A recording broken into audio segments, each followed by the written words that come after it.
기쁜 찬송하며 주의 은혜로 주를 따라가네 주만 따르네.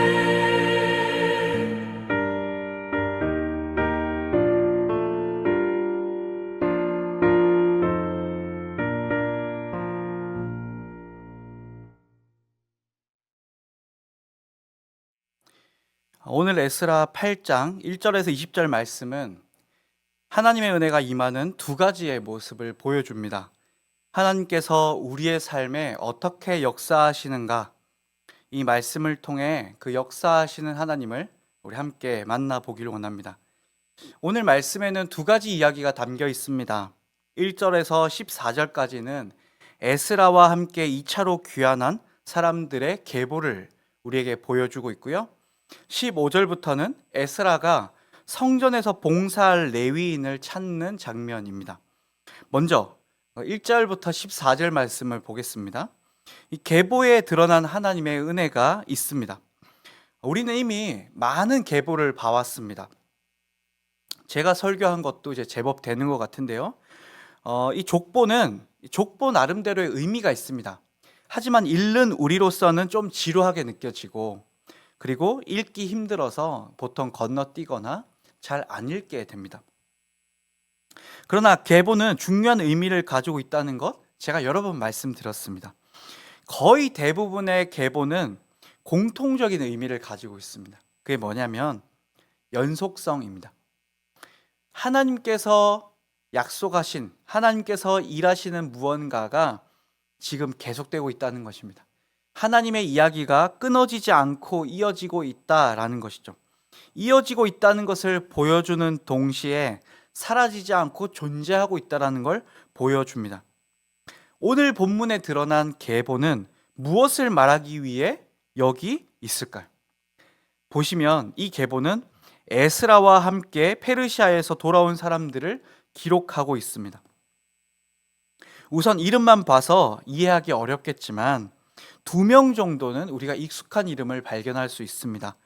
2절 처음에 나오는 비느하스, 누군지 잘 기억은 안 나지만 낯설지 않죠? 제사장입니다. 그러면 비느하스의 자손은 제사장이겠죠? 네, 그래서 첫 번째로 비느하스의 제사장 가문이 나오고 있고, 또 한 사람이, 우리 익숙한 한 사람이 있습니다. 누굽니까? 다윗 자손이 나오고 있습니다. 다윗 자손인 하투스가 등장하고 있어요. 이걸 통해 봤을 때 2차 귀환, 바빌로니아에서 예루살렘으로 돌아가는 2차 귀환 때에 유다의 왕의 가문, 그리고 제사장 가문의 사람들이 돌아왔음을 알 수 있습니다. 그런데 제가 오늘 이 말씀은 하나님의 은혜가 임하는 두 가지의 모습을 보여준다고 했잖아요. 이 계보에는 어떤 하나님의 은혜가 지금 드러나고 있을까요? 왜 이 장면이 하나님의 은혜의 장면이 되냐면, 사실 이 계보가 여기에 기록되는 것 자체가 매우 어려운 상황이기 때문입니다. 유다는 바벨론에 점령당했습니다. 전쟁을 치렀고 전쟁에서 패전한 국가입니다. 거기다가 바벨론이 그 예루살렘을 점령했는데, 이제는 페르시아가 그 바벨론을 점령해서 가나안을 페르시아가 지배하고 있습니다. 이런 침략 과정, 이런 국가가 바뀌는 과정 조용하겠습니까? 아니죠. 이주 정책도 바뀌고 포로의 신분으로 살아가야 하기도 하고, 외부 이주민도 생기고 사람도 섞이고, 그리고 엘리트들은 잡혀가고 처우도 달라지고 이동을 해야 하거나 쫓겨나거나 혹은 서러움을 당하거나, 그런 일들도 사회 안에서 많이 겪게 됐을 겁니다. 엄청난 변화가 있었겠죠. 특히 하나님의 백성으로서의 정체성을 유지하는 일은 아마 더더욱 어려웠을 것입니다. 특히 바벨로니아에 끌려간 유다 사람들, 쉽지 않겠죠. 거기다 이제 하나님과 이스라엘이 만나는 장소인 성전은 본토에서도 없어졌고, 그러니 가나안에서도 바빌로니아에서도 어디에도 하나님을 믿는 사람으로서 할 수 있는 행위, 의식 같은 것 혹은 눈에 보이는 것은 다 사라져 버렸습니다. 자신들이 하나님의 백성이라는 정체성을 보여줄 것들이 삶의 주변에 남아있지 않은 것이죠. 정체성을 지킬 수 있는 의식도 없고 근거도 없고 마치 하나님이 자신들을 떠난 것 같은 상황에 이 사람들은 처해 있던 것입니다. 그런데 그렇게 세월이 흘렀는데, 세상이 변하고 달라졌는데 사람들이 정체성을 지키고 살더라는 것입니다. 바빌로니아에 끌려가서 포로로 살고 있는 사람들, 이제 하나님이 계시지 않을 것만 같은 그 세상에 살고 있는 사람들이, 나는 바빌로니아가 나의 삶의 터전이 아니라 이스라엘 하나님의 백성이고 나는 유다 사람이야 라는 의식을 가지고 살아가더라는 것이죠. 우리는 그냥 잘 살고 있다가, 이 유다 사람들이 잘 살고 있다가 마치 우리가 대한독립 만세 했던 것처럼 해방적 의미로 가나안으로 돌아왔다고 생각하지만 그렇지 않아요. 고레스 칙령으로 유다 사람들이 고국으로 돌아갈 기회가 생겼음에도 불구하고 우리 생각이 어떻습니까? 대한독립 만세면 모든 사람이 좋아했을 것 같잖아요. 그런데 고레스 칙령으로 유다 사람들이 가나안으로 돌아갈 수 있게 되었을 때 많은 사람들은 거기에 머물러 있기로 결정했습니다. 예루살렘으로 갈 수 있는 상황이 되었음에도 불구하고 예루살렘으로 가지 않았단 말입니다. 왜 그랬을까요? 내 직장이 바빌로니아에 있고, 열심히 모아서 산 집도 바빌로니아에 있고, 이제 바빌로니아에서 이웃도 생겼고 제법 살만했거든요. 한번 생각해 보십시오. 우리 어느 한 지역에서 20년 살면 이동하기 쉽지 않죠. 집도 여기 있고 친구도 여기 있고 교회도 여기 있고 가족도 여기 있는데 다른 데로 가면 그에 따른 비용이 들죠. 스트레스도 받고 고생해야 될 것을 알기 때문입니다. 그런데 지금 이런 혹독한 상황임에도 순수한 혈통을 지킨, 더 나아가 하나님의 백성으로서의 정체성을 가지고 바빌로니아에서 자신들이 가진 모든 것을 포기한 채 가나안으로 돌아온 사람들이 있었다는 것입니다. 그럴 수 없는 일이 지금 이 계보에 담겨 있는 거예요. 그 세월을 견뎌서 자신의 정체성을 지켰고, 더 나아가 거기서 자기가 만들어낸 모든 터전을 버리고 지금 예루살렘으로 돌아온 것입니다. 그래서 하나님의 은혜입니다. 하나님이 그들을 지키시고 가나안이 아닌 바빌로니아에서조차 그들의 하나님이 되심으로써 이런 일이 일어났기 때문입니다. 될 수 없는 일, 사실 있기 어려운 일, 기적과 같은 일이 지금 이 계보에 담겨 있습니다. 그래서 이걸 주의 은혜다라고 표현합니다. 자, 그렇다면 15절부터 20절에 나타난 하나님의 은혜는 무엇일까요? 15절에서 20절은 에스라가 2차 귀환 자들이 아직 가나안 땅에 도착하기 전에 모습을 보여줍니다.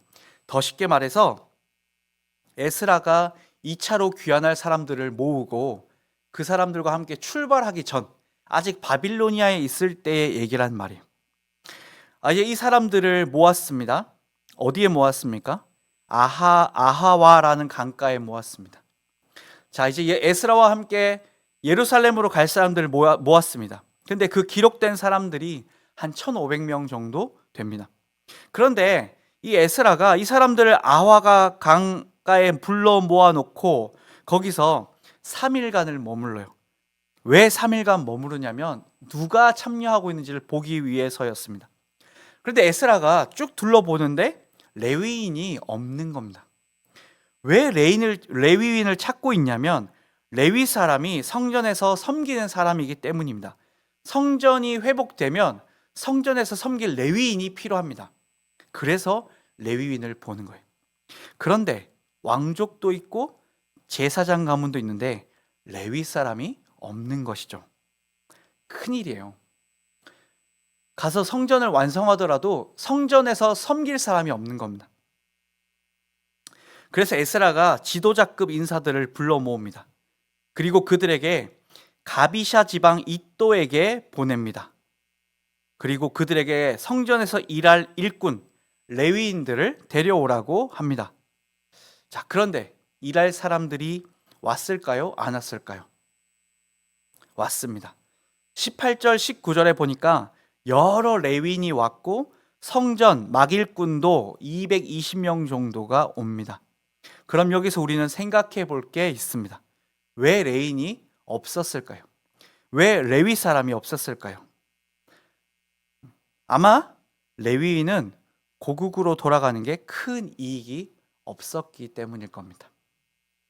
왕족이나 제사장 가문에 비해 크게 의미가 없는 것이죠.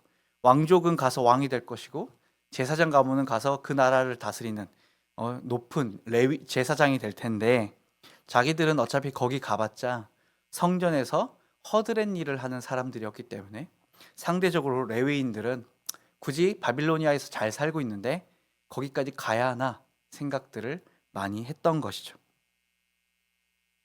그런데 어떤 방법으로 그리 했을지는 모르지만 지도자급 인사들이 가서 레위 사람들을 데려옵니다. 그리고 에스라는 이 일을 이렇게 평가하고 있습니다. 18절입니다. 하나님이 우리를 잘 보살펴 주셔서 갔던 이들이 사람들을 데려왔다. 레위 사람들이 온 것이 은혜다라고 말하고 있는 것이죠. 레위 사람들이 온 것이 왜 은혜일까요? 같이 갈 레위인이 없었고 그 레위인들을 설득하기 위해 지도자들이 갔고 지도자들이 레위인들을 설득해서 데려온 일, 이게 은혜입니까? 어쩌면 일상적인 일 아닐까요? 지금 레위인이 필요하고 레위인을 데려가야 돼. 그래서 설득을 했습니다. 그리고 설득되어서 이 사람들이 왔어요.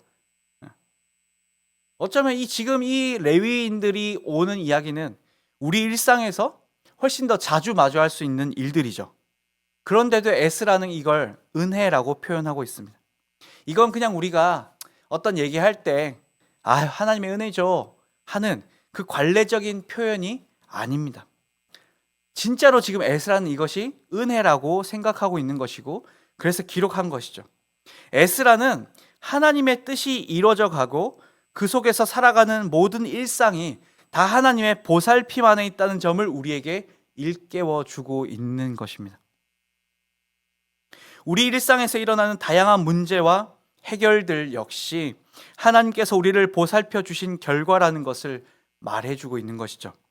회사에 다니고 장사를 하고 아이들을 키우고 집을 구하고 한 해 한 해 살림을 꾸려나가고 먹고 사는 모든 일들이 자연스럽게 일어나는 것 같아 보여도 우리가 그 인생을 만들어가고 갖고 가는 것 같아 보여도 사실은 우리가 마주하고 있는 그 모든 일들이 하나님의 은혜라고 지금 에스라는 우리에게 보여주고 있는 것입니다. 성도 여러분, 결국 우리는 이 본문을 통해 있을 수 없는 일이 기적으로 일어나는 것도 은혜이지만 동시에 일상적으로 일어나는 일도 모두 하나님의 돌보심 안에 있다는 것을 보게 됩니다. 운도 아니고 당연히 일어나야 할 일이 일어나는 것도 아니고 그 모든 것이 하나님께서 후히 주시는 은혜 안에 있다는 것을 보게 되는 것이죠. 그러나 우리는 보통 기적적으로 일어나는 일만 은혜라고 생각하고 우리 일상에 펼쳐지는 다양한 일들은 자연스럽게 생긴다고 생각하거나 내가 노력한 결과라고 생각하는 경우가 많습니다. 기적이 일어나지 않아도 일상의 사소한 일련의 일들이 일어나는 모든 것이 하나님의 은혜임을 기억할 때 우리 삶의 모든 순간은 하나님과 연결되고 감사와 기쁨이 넘치게 될 것입니다.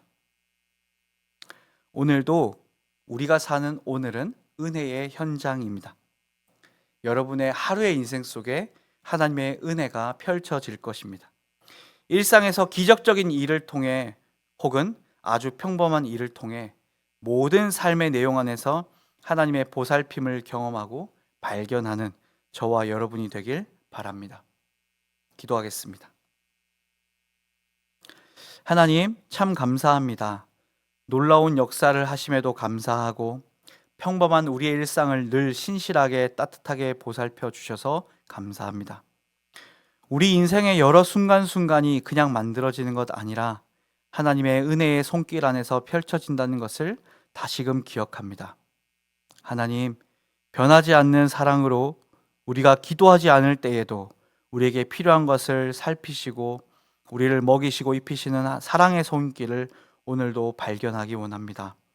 특별하지 않은 순간에, 우리가 하나님을 기억하고 있지 않은 순간에도 우리를 기억하고 일하시는 하나님을 늘 발견하기 원합니다. 하나님, 우리를 만나 주시옵소서. 오늘도 감사합니다. 살아계신 예수님의 이름으로 기도합니다. 아멘. 하늘에 계신 우리 아버지여, 이름이 거룩히 여김을 받으시오며 나라가 임하시오며 뜻이 하늘에서 이루어진 것 같이 땅에서도 이루어지이다. 오늘 우리에게 일용할 양식을 주시옵고 우리가 우리에게 죄 지은 자를 사하여 준 것 같이 우리의 죄를 사하여 주시옵고 우리를 시험에 들게 하지 마시옵고 다만 악에서 구하시옵소서. 나라와 권세와 영광이 아버지께 영원히 있사옵나이다. 아멘.